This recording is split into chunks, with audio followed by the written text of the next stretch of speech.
하나님께서 천지를 창조하셨어요. 요한복음 1장에 보면 천지를 창조하신 그분이 바로 예수님이라고 기록되어 있습니다. 천지를 창조하시고 넷째 날에 온 우주를 만드시고 첫째 날에 지구를 만들었어요. 그래서 지구를 우주의 중심이 되게 하셨습니다. 그런데 사람들이 타락하여서 타락한 죄인들을 살리기 위해서 예수님께서 이 땅에 오셔서 우리의 모든 죄를 지고 십자가에 죽으시고 부활하시고 성천하셔서 이제 우리는 누구를 기다립니까? 다시 오실 예수님을 기다립니다.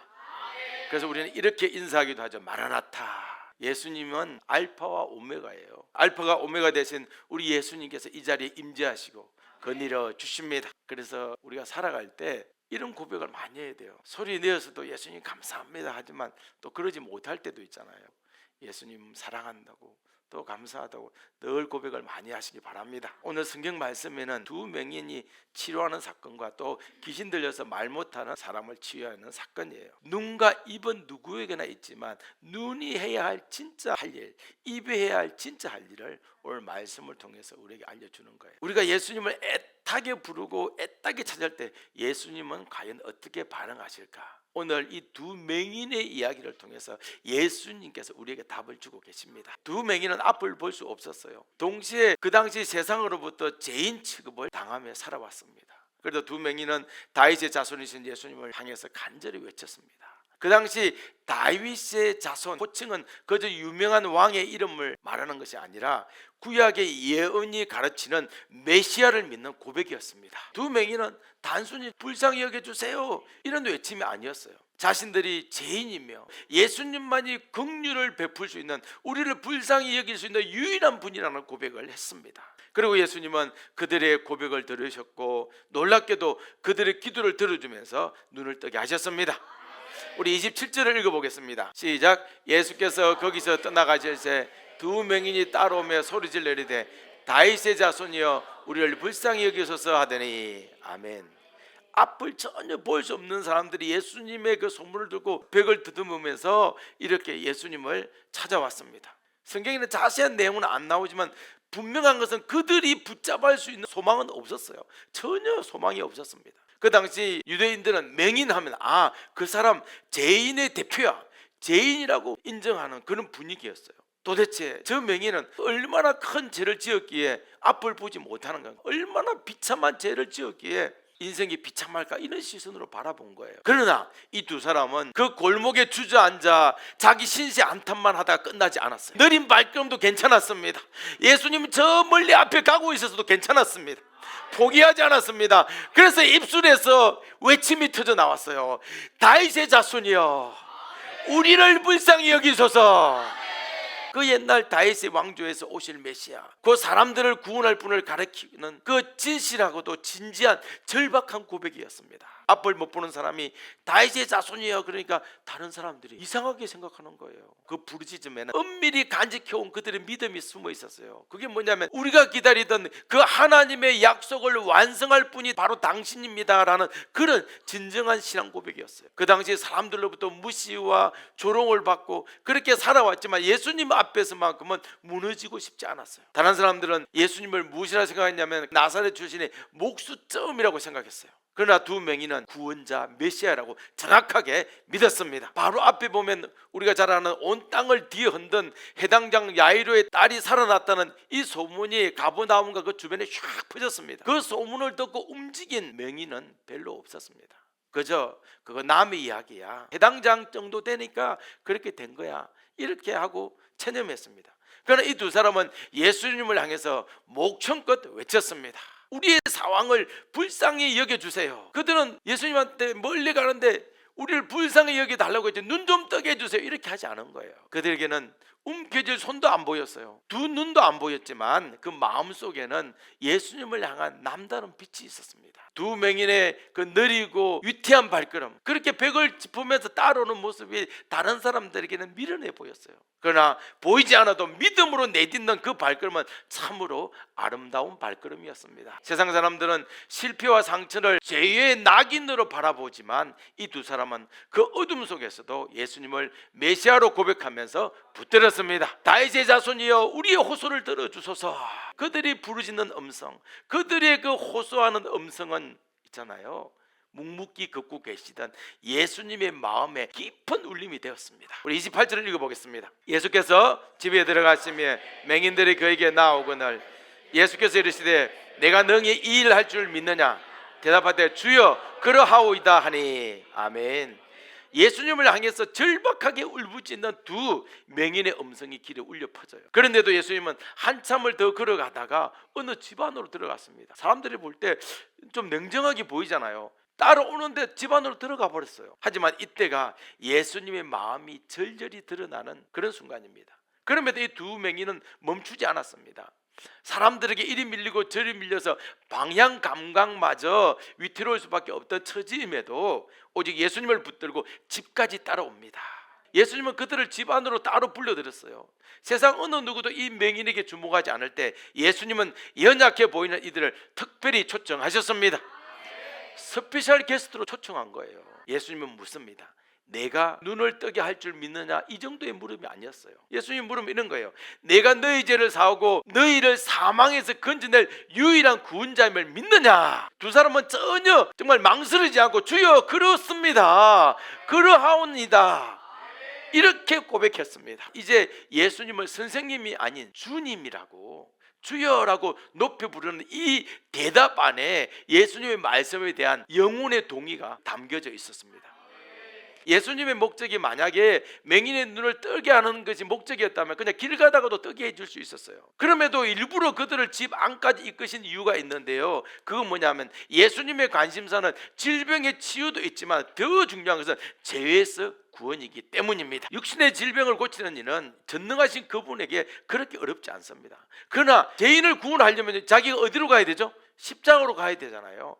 그러니까 죄인을 구원하기 위해서 친히 십자가로 가시는 것은 그 무엇과도 비교할 수 없을 만큼 고통스럽고 험난한 길이었습니다. 우리 29절 읽어보겠습니다. 시작. 예수께서 그들의 눈을 만지시며 이르시되 너희 믿음대로 되라 하시니. 아멘. 전능하신 예수님은 말씀만으로도 얼마든지 고칠 수 있었습니다. 근데 굳이 손을 내밀어서 눈을 어루만졌어요.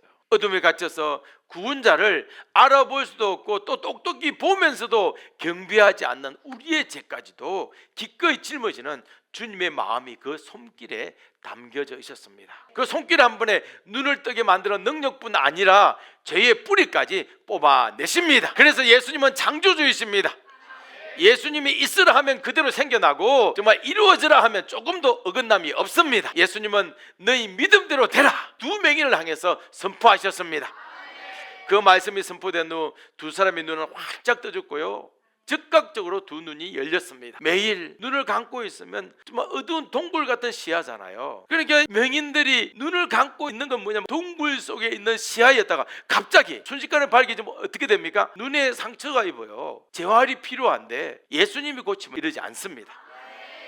두 맹인인 친구는 평소에 둘이 같이 다니다가 얼굴을 만지만 봤지 얼굴은 처음 보는 거거든요. 그래서 그들이 처음 인사가 처음 뵙겠습니다, 그렇게 인사하고, 그리고 이제 예수님을 보았는데 예수님의 사랑이 얼마나 대단한지 그 감격이 너무 커서 저절로 찬양이 터져 나왔습니다. 우리 30절 31절 읽어봅니다. 시작. 예수께서 엄히 경고하시되 삼가 아무에게도 알리지 말라 하셨으나 그들이 나가서 예수의 소문을 그 온 땅에 퍼뜨리니라. 아멘. 놀랍게도 예수님은 이 놀라운 소식을 절대로 퍼뜨리지 말라고 해요. 제 상식으로는 이해가 안 되는 거예요. 이 놀라운 사건을 저 많은 사람들이 알면 그 사람들이 믿고 따르지 않겠습니까? 그러나 예수님은 이런 분입니다. 이 땅에 오실 때 예수님에게는 신성이 있고 인성이 있는데 신성은 감추시고, 이걸 메시아의 언닉 사상이라고 하는데요, 이 신성을 감추시고 철저히 사람의 모습으로 오셨습니다. 만약 예수님이 사람을 구름처럼 몰고 다니려면 베나산에 올라갈 때 베나산에서 변형되는 모습을 보여주시잖아요. 베나산에 올라갈 때 이스라엘 백성들 다 끌고 올라가면 전부 다 그때부터 예수님 따라다닐 거예요. 그런데 예수님은 3명의 제자만 데리고 올라갔습니다. 예수님의 구원은 와 기적이다 하고 감탄하는 것만으로 이루어지지 않습니다. 예수님이 택한 이들은 이미 구원자를 향한 뜨거운 정말 믿음의 눈을 갖게 됩니다. 두 맹인이 눈을 뜨기도 전에 고백하잖아요. 다윗의 자손이여, 이렇게 불렀던 이유도 그것 때문이에요. 이미 예수님이 그들의 마음에 믿음을 주신 거예요. 주님의 백성은 눈앞에 기적이 없을 때도 저는 주님을 믿습니다라고 고백합니다. 왜냐하면 예수님이 먼저 믿음을 그에게 넣어주셨기 때문이에요. 예수님의 사역의 목표가 있는데 사역 목표는 병을 낫게 하는 데 있지 않고 기적을 과시하는 데 있지 않습니다. 택한 자들을 위해서 이 땅에 오셨고 그들에게 구원의 문을 열어주는 것이 예수님의 핵심 사역입니다. 할렐루야. 이스라엘의 모든 사람이 아니라 어떤 사람? 예수님이 택한 백성만 주님의 음성을 듣습니다. 때로는 예수님의 가족조차도 예수님을 믿지 못해서 혼란스러워해요. 유대인들 가운데서 이런 말을 하는 사람이 있었습니다. 당신이 진짜 메시아입니까? 메시아라면 똑똑히 메시아임을 좀 밝혀보십시오. 이렇게 재촉한 자들이 있었어요. 그때 예수님이 뭐라고 하십니까? 너희는 내 양이 아니기 때문에 믿지 않는다. 내 양은 내 음성을 듣는다. 이런 말씀을 하셨습니다. 왜냐하면 예수님이 택한 백성만이 주님의 음성에 귀를 기울이기 때문입니다. 아멘. 만약에 사람들이 기적을 본다고 다 예수님을 믿었다면 바리새인들 말 못하던 사람이 귀신이 나가잖아요. 그럼 말을 하잖아요. 그러면 어떻게 됩니까? 할렐루야 하고 하나님께 영광을 돌려야 되잖아요. 그런데 그들의 반응은 오히려 예수님을 비방한 거예요. 예수님의 기적을 본다고 누구나 믿음에 이르지 않습니다. 그래서 예수님은 두 맹인에게 말을 삼가라고 하는 거죠. 기적 본다고 다 믿는 거 아니니까 조심조심하라고 했는데 이 두 사람은 너무 뜨거워서 말을 안 할 수가 없는 거예요. 그래서 다 말을 했습니다. 예수님이 그랬다고 뭐라고 하는 거 아니에요. 조심하라는 거예요. 그게 기적 보고 믿지 말고 예수님을 보고 믿으라는 거예요. 예수님은 무조건 사람들이 자기를 따라서 왕으로 만드는 거 좋아하지 않습니다. 요한복음 6장에 보면 오병이어 사건이 있잖아요. 오병이어 사건 이후에 사람들이 예수님을 왕으로 만들려고 하는데 예수님 동조하지 않습니다. 떠나버리십니다. 그렇게 세상의 환호나 세상의 인기보다 선택한 백성들, 택한 백성들을 구원하는 길을 우선시하셨습니다. 은혜를 아는 이들은 기적이 없어도 이미 예수님은 다윗의 자손이십니다. 나의 구주이십니다. 이렇게 담대히 외치게 됩니다. 예수님이 원하시는 것은 바로 그 믿음을 보기를 원하셨습니다. 맹인들에게는 어둠의 골목이에요. 우리가 그러잖아요. 이 어두운 골목 구석에서 비틀거리던 우리를 예수님께서 불쌍히 여겨 주셨습니다. 예수님 우리를 향해서 오라고 부르십니다. 예수님께서 밝은 빛이 되어서 우리의 길을 인도해 주십니다. 그 길 끝에는 십자가가 있는 거예요. 예수님이 내가 너희 죄를 대신 짊어진다 말씀하시며 직접 십자가에 달리는 모습은 압도적인 주님의 사랑입니다. 우리가 응당받아야 했던 이 모든 저주와 심판을 예수님이 다 짊어지신 거예요. 그분이 생명을 내어주었기 때문에 우리는 지옥 대신에 천국을 가고 죽음 대신 생명의 길로 걸을 수 있게 하셨습니다. 이런 은혜가 있음에도 우리가 여전히 오늘 등장하는 이 맹인처럼 방황하며 우왕좌왕할 때가 얼마나 많습니까? 그럴 때마다 예수님이 내가 빛이다, 내 길을 따라오라 그러면서 손을 내밀어 주십니다. 그 손을 붙잡고 우리가 맹인처럼 그런 인생을 살더라도 한 걸음씩 한 걸음씩 가다 보면 정말 천국 문 앞에 이르게 됩니다. 예수님은 오늘도 우리에게 물어보십니다. 너희도 내가 이 일 할 줄 믿느냐? 이 일을 완전히 해낼 줄 믿느냐? 우리는 어떻게 대답해야 할까요? 오늘 또 하루를 견딜 수 있는 이유는 예수님이 완벽하게 이루신 구원 때문입니다. 이미 그 길을 갔고 또 그 대가를 치렀다는 진리가 없었다면 우리에게 무슨 소망이 있겠습니까? 예수님은 우리 같은 존재에게도 말씀합니다. 그래, 너 못 믿겠지. 그래서 내가 내게 믿음을 주겠다 하십니다. 너희에게 오늘 이 맹인처럼 주여 그렇습니다, 그러하오나이다 이런 말을 할 수 있도록, 이렇게 고백할 수 있도록 신이 역사를 일으켜 주십니다. 무엇보다도 우리는 예수님을 주여 주님이라고 부를 수 있는 특권을 이미 얻었습니다. 감히 창조주이시고 전능한 분, 그분을 나의 하나님, 나의 주라고 부를 수 있는 것이 얼마나 큰 은혜입니까? 할렐루야. 예수님이 내 보혈로 구속받은 백성이라면 마음껏 주여라고 부르라고 하십니다.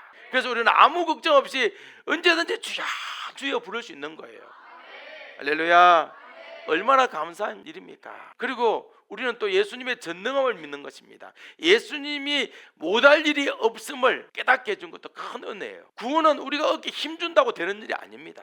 예수님이 우리 영적 눈을 열고 믿음을 선물로 줄 때 주님께서는 우리를 반드시 구원하신 분임을 압니다, 이런 입술을 열게 되는 것입니다. 이 믿음 하나만으로도 우리는 이 세상에서 가장 복된 자입니다. 왜 복된 자냐 하면 오늘 이 자리에 앉아서 예수님을 나의 주라고 부를 수 있고 주님은 전능하십니다, 예수님은 못할 일 없습니다라고 고백할 수 있으니까 이 얼마나 큰 복입니까? 두 맹인처럼 우리는 예수님을 만나야 합니다. 예수님께서 이미 이 만남을 위해서 성경에 모든 계시를 다 기록해 두셨어요. PPT를 보시죠. 성경을 읽을 때 제일 먼저 해야 할 일은 뭐냐면 예수님이 누구신가에 내 마음을 고정하는 겁니다.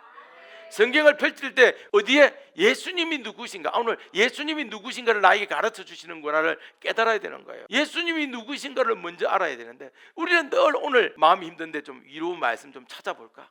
창세기부터 요한계시록까지 성경 전체가 예수님 중심으로 돌아가는 이야기예요. 성경은 죄인을 향한 예수님의 구원 이야기가 전부입니다. 과거부터 미래까지 예수님이 선택한 백성들에게 베푸는 모든 사랑과 은혜가 빽빽히 기록된 곳이 성경이에요. 성경은 우리 이야기라기보다는 예수님이 죄인을 어떻게 사랑했냐 하는 거룩한 러브 스토리입니다. 예수님이 이 땅에서 이루었고 또 앞으로 이루실 일이 처음부터 이렇게 쫙 그려져 있는데 큰 그림 한 편이 성경이에요. 그게 뭐냐면 죄인을 사랑하시는 그림이에요. 놀랍게도 그 그림 한가운데 누가 있습니까? 바로 나가 있는 거예요. 예수님의 반석 같은 사랑이 나를 향해 있고, 예수님의 한량없는 은혜가 우리를 향해 있고, 예수님의 위대한 구원이 우리 모두를 향해서 불타고 있습니다. 우리는 그 예수님을 만나기 위해서 오늘도 성경을 펼칩니다. 눈먼 우리가 활짝 눈을 뜨게 되는 것은 기적이에요. 이 기적이 또 다른 기적을 불러일으킵니다. 예수님을 만난 자들은 다시금 예수님의 길을 따라가게 되고 또 생명의 길에서 기쁨을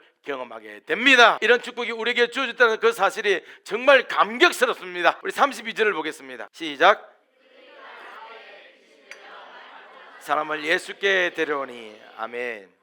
자, 두 명이 눈을 번쩍 들고 구원을 받고 이제 나갔어요. 그런데 사람들이 귀신 들려서 말 못하는 사람을 예수님께로 데리고 왔습니다. 조금 전 맹인들은 큰 소리로 다윗의 자손이여 부르짖었는데 오늘 반대로 말문이 막혀 있었어요. 입술로 예수님을 고백하지도 못하고 제사함을 애원하지도 않았습니다. 귀신에 붙들려 있으니까 주님 나 좀 살려주세요 부르짖고 싶어도 부르짖을 수가 없어요. 사람들은 궁금해합니다. 말 한마디 못하는 저 사람 예수님을 구원자로 고백하지도 않는데 과연 구원받을 수 있는 것일까? 입술로 고백하여 구원받을 수 있다고 생각하잖아요. 성경을 볼까요? 로마서 10장 자 10절을 읽어볼까요? 10장 10절 시작. 사람이 마음으로 믿어 의에 이르고 입으로 시인하여 구원에 이르니라.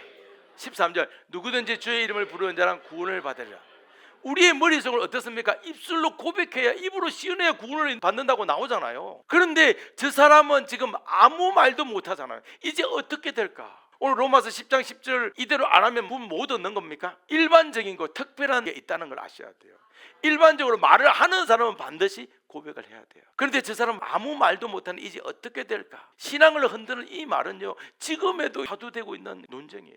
야 주님이라고 확실히 말해야지 안 그러면 구원이 없다. 로마서 10장 10절을 봐라. 10장 13절 봐라. 예수님은 그 사람이 입을 여느냐 입을 못 여느냐 이런 데 관심 기울이지 않아요. 우리가 기도를 능숙히 잘한다고 야 저 사람 회개 진짜 잘해 그런다고 해서 예수님께서 오 원더풀 너 정말 회개 잘하는구나 그러면서 구원해 주시는 분이 아니에요. 오히려 전혀 말도 하지 못하고 예수님께 주야라고 한 번도 부르짖을 기회조차 없던 그 사람을 향하여 예수님은 나아가셨습니다. 그리고 그의 마음 깊은 곳에 도사리고 있던 고통과 절망 그 누구도 들어보지 않았던 그곳까지 예수님께서 어루만져 주셨습니다. 누군가는 이렇게 말해요. 예수님 그래도 최소한 회개 기도는 해야 되지 않겠습니까? 주님이 나의 구원자입니다라고 고백해야 구원받는 거 아닙니까? 충분히 이해갑니다. 그러나 생각해 봅시다. 치매를 앓거나 정신적인 질병으로 말을 더듬거나 말을 잃어버린 사람도 있어요. 그런 사람은 어떻게 할까요? 전에는 예수를 진짜 잘 믿다가 어떤 충격으로 갑자기 질병에 걸렸다. 말을 못하게 됐다. 치매가 걸려서 갑자기 치매가 와가지고 자신이 누군지도 모른다. 이런 사람은 여러분 천국 가겠습니까? 지옥 가겠습니까? 그렇다고 해서 이 사람이 더 이상 하나님의 자녀가 아니라고 단정할 수 있습니까? 예수님은 우리의 겉모습이나 말을 얼마나 멋지게 하는지 보고 구원을 결정하지 않습니다. 오히려 아무것도 말할 수 없는 순간 그 절망의 자리 그 자리에서조차 손을 내밀어 주신 분이 예수님이십니다. 그렇게 오늘 보세요. 귀신에 사로잡혀서 고백 한마디 못하던 그 사람에게 예수님은 은혜를 베풀어 주셨습니다. 어쩌면 더듬거나 무슨 말을 해야 할지 몰라서 침묵만 반복하는 그런 사람들이 있어요. 마음은 굴뚝까지 표현하고 싶은데 입술이 따라주지 않아서 제대로 기도 한마디 못할 때도 있습니다. 사람들은 그런 사람들을 보고 외적인 행위나 고백을 기준 삼을지 몰라도 우리 예수님은 그 영혼의 숨소리까지 다 들으시는 분이십니다. 할렐루야.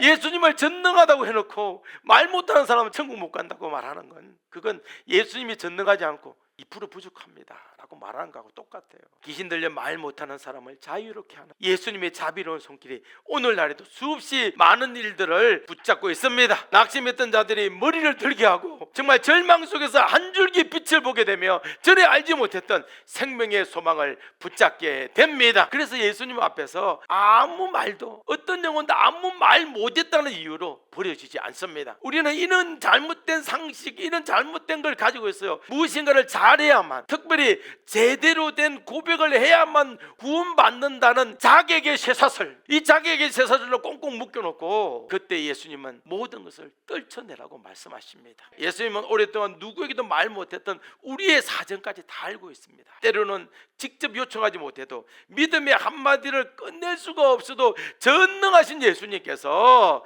구원을 작정하면 그 영혼은 예수님의 손 안에서 누구도 빼앗을 수 없는 안전한 사람이 됩니다. 우리 33절을 봅니다. 시작. 귀신이 쫓겨나고 말 못하는 사람이 말하거늘 이스라엘 가운데서 이런 일을 본 적이 없다 하되, 말을 전혀 하지 못하는 사람이 갑자기 입을 열어 소리를 내기 시작합니다. 귀신이 들렸잖아요. 귀신에게 붙들려서 입을 막힌 채 절망 속에서 살던 이가 이제는 자유롭게 말을 끊을 수 있다는 것 자체가 놀랍습니다. 그래서 옆에 있는 사람들은 이제 이렇게 생각해요. 저 사람 드디어 울분과 분노가 폭발할 거라고 생각을 했습니다. 왜 울분과 분노가 폭발할 거라고 생각했냐면 자기들도 많이 괴롭혔거든. 많은 사람들이 너 무슨 죄를 지었기에 네 부모가 죄를 짓나 보다, 너무나 억울한 일을 많이 겪었기 때문에 그런 생각을 한 거예요. 그러나 그 사람의 입에서 나온 것은 분노도 아니고 억울함도 아니었어요. 가장 먼저 쏟아낸 말은 하나님을 향한 찬양과 감사의 고백이었습니다. 예수님의 능력으로 자유를 얻은 영혼이 주님을 찬양하기 시작합니다. 그 주변 사람들을 반응을 보세요. 그 누구도 그 장면에서 눈을 뗄 수는 없었어요. 그리고 이렇게 고백했어요. 이스라엘에서 이런 일은 처음 본다. 이런 일은 본 적이 없다. 놀라고 또 놀랐어요. 그런데 더 이상한 것은 이런 놀람, 이런 흥분과 놀라움이 곧장 예수님을 찬양하는 자리까지 이어지지 않은 거예요. 도대체 이게 무슨 일이야? 왜 갑자기 말을 하지? 이 말 못하는 사람처럼 처음 예수님을 찬양하는 것처럼 하나님께 영광을 돌리는 거, 이게 외치지 않았어요. 우리가 외치는 이 할렐루야 있잖아요. 이게 하나님께 영광을 돌리는 용어가 할렐루야였어요. 그 정도로 좋은 말씀이에요. 말 못하는 이가 첫 번째 했던 내자는 뭐라고요? 할렐루야였습니다. 이 할렐루야가 하나님을 찬양합니다, 그런 뜻이잖아요. 사랑하는 여러분, 귀신이 그 입을 막았어요. 왜 막았을까요? 고민 많이 해보셨죠? 왜 귀신이 그 사람 입을 막았을까? 저도 고민 많이 했습니다. 그런데 정확한 이유는 이거예요. 이 사람이 하나님을 너무나 찬양 잘하고 할렐루야가 입에 붙어있고 주님이 하셨습니다, 하나님의 은혜입니다, 이런 말을 하니까 사탄이, 귀신이 들어가고 이 사람 입을 막아버린 거예요. 하지만 지금까지 죽어있던 이 예배의 목소리, 찬양의 목소리가 완전 튀어나온 것입니다. 할렐루야. 이 사람은 말할 수 있었다는 자체, 그걸로 기뻐한 것이 아니에요. 자기 죄를 용서하고 영혼의 그 쇠사슬을 끊어주신 예수님의 은혜에 감격하여 예수님께 감사와 찬양을 올리지 않을 수가 없었습니다. 곁에서 구경하는 자들은 그저 놀라움을 감추지 못했을 뿐이지만 방금 귀신이 떠나가고 입이 열린 자의 가슴에는 예수님을 향한 뜨거운 감사와 찬양이 활라산처럼 타고 있었습니다. 아멘. 그리고 그 격렬한 소용돌이 같은 상황 속에서 흘러나온 고백은 오롯이 예수님을 높이고 경배하기 위한 언어였습니다. 아멘. 우리 34절을 읽어봅니다. 시작. 바리새인들이 이르되 그가 귀신의 왕을 의지하여 귀신을 쫓아낸다 하더라. 아멘. 바리새인들은 정말로 악한 반응을 보였어요. 눈앞에서 펼쳐진 예수님의 놀라운 역사조차 하나님의 능력이 아니고 귀신의 왕, 그때 당시에 바알세불이라고 그랬어요. 귀신의 왕을 의지해서 쫓아낸다. 이거 이해가 안 가는 거예요. 예수님을 무당으로 취급하는 거예요. 무서운 말입니다. 정말 이들은 정말 엉뚱한 말을 했어요. 그러나 하나님의 백성들은 달랐습니다. 이건 사람의 힘이 아니야, 이건 하나님만이 할 수 있는 일이야, 이렇게 고백하면서 진심으로 예수님을 경배했습니다. 그와 반대로 택함을 받지 못한 자들은 똑같은 사건을 보고도 애써 부정하는 거예요. 한쪽은 구원자가 왔다고 마음을 활짝 열고 한쪽은 그 은혜의 현장 속에 있으면서도 길을 막아버리는 거예요. 혈류병을 앓던 여인이나 자기 딸을 살려준 이 야이로나, 이 사람들은 기적을 경험하고 난 뒤에 정말 곧바로 하나님께 영광을 돌렸습니다. 그들에게 예수님의 은혜는 당연한 게 아니었어요. 그들은 처음부터 이분이야말로 우리를 살리실 분이라고 고백했습니다. 하지만 율법과 계명에 매달려 자기 힘으로 구원을 얻으려고 하는 사람들, 자력 구원을 하려고 하는 사람들은 예수님을 절대로 구원자로 인정하지 못했어요. 마음 아픕니다. 갈릴리 전동네 목수 좀 높이면 선생님 좀 이렇게 여겼어요. 중풍병자를 고치면서 내 제삼을 받았다 그러니까 속으로 신성모독이다. 와, 이런 역사를 하시다니, 이런 하나님 외에는 알 수 없어, 이렇게 찬양을 해야 되는데 신성모독이라고 소리를 높였던 그런 자들입니다. 오늘 귀신을 내쫓는 기적을 행할 때도 귀신의 왕을 의지했다면 더 큰 오해와 비난을 쏟아부어요. 그러나 예수님이 부른 사람들은 다릅니다. 처음부터 끝까지 고백합니다. 이 모든 것이 하나님의 역사입니다. 이 모든 것이 예수 그리스도의 역사입니다. 할렐루야. 구원은 전적으로 하나님 편에서 이루어집니다. 인간의 어떤 공로와 인간의 노력으로 되는 게 아니에요. 오직 구원은 예수 그리스도의 공로로만 이루어집니다. 율법과 계명 아무리 지켜도 하나님의 믿음을 허락하지 않으면 구원자이신 예수님을 볼 수 없습니다. 이유는 간단해요. PPT를 보세요. 구원의 기준, 자 읽어봅니다. 시작. 구원의 기준은 인간의 선행이나 도덕적 우수함이 아니고 오직 예수님 한 분이다. 아멘. 구원의 기준이 예수님 한 분이기 때문에 그렇습니다. 인간이 아무리 구원받으려고 어떤 일을 해도 예수님의 공로 없이는 구원받지 못합니다. 주님이 정하고 구별해둔 자들에게 은혜를 베풀고 거절할 자는 오늘 바리새인같이 엄중히 쳐내시는 거예요. 이 일에 사람의 말이나 개입이 끼어들 틈은 없습니다. 종교 지도자들 아무리 주변에서 도덕적으로 훌륭합니다, 예의 바릅니다, 정말 매너가 좋습니다, 이런 칭찬을 받아도 예수님 앞에서는 그 영혼의 악함이 드러날 수밖에 없어요. 반면에 택함을 받은 자들, 우리들 얼마나 연약합니까? 말의 실수가 얼마나 많아요. 나도 모르게 욕도 하고 그냥 불평불만 이렇게 하고 온갖 실수를 저질러도 예수님은 그들을 불쌍히 여겨서 새 생명으로 돌이켜 주셨습니다. 사람들은 명인과 또 귀신 들린 자를 조롱했습니다. 비난했습니다. 얼마나 악하고 나쁜 짓을 많이 했으면 저런 눈을 못 뜨게 하는 저런 병에 걸릴까? 얼마나 추악한 죄를 많이 저질렀으면 귀신에 들릴까? 그러나 예수님은 그저 그들의 영혼을 향해서 아무 조건 없이 긍휼을 베풀어 주셨습니다. 이것이 정말로 기막힌 은혜이고 놀라운 사랑입니다. 바리새인들은 귀신을 내쫓을 때도 감사하지 못하고 찬양하지 않았어요. 입술이 들러붙어서 찬양을 못하게 하는 겁니다. 사탄이 그 바리새인들의 입을 붙잡고 있는 거예요. 오늘 붙잡고 있었던 그 사람처럼 바리새인들의 입을 붙잡고 있는 거예요. 얼마나 안타깝습니까? 귀신이 떠나가는 그 상황에서 찬양은 못할지언정 예수님을 무당이라고 하는 것 용서받지 못해요. 이걸 뭐라고 하냐면 성령 해방죄다. 사랑하는 여러분, 예수님을 찬양하는 노래가 우리 입술에서 흘러나오고 내 죄를 숨김없이 고백하며 예수님께 가까이 나갈 수 있다면 그 자체가 세상 어느 것보다 비교할 수 없는 큰 축복입니다. 아멘. 이미 저와 여러분들은 그런 축복을 받고 있습니다. 앞으로도 누릴 것입니다. 재물이 많다고 해서 하나님께 영광 돌릴 수 있는 건 아니에요.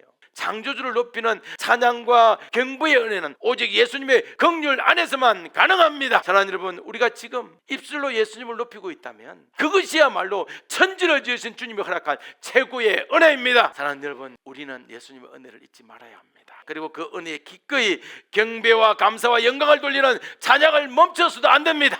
우리 주님께 감사와 찬양과 영광의 박수 올려드립니다. 아멘. 예수님 은혜에 감사와 영광을 돌리는 찬양도 우리 입에서 계속 나오기를 주님의 이름으로 축복합니다. 마침 시기가 좋아요. 다음 주가 추수감사주일이잖아요. 그래서 한 주간 감사 찬양이 끊이지 않기를 소망합니다. 요즘 감사 찬양 메들리 들면 나와요. 너무 좋은 시대에 우리 살고 있지 않습니까? 그거 찾아서 감사 찬양이 끊임없이 이어지기를 주 예수 이름으로 축원합니다.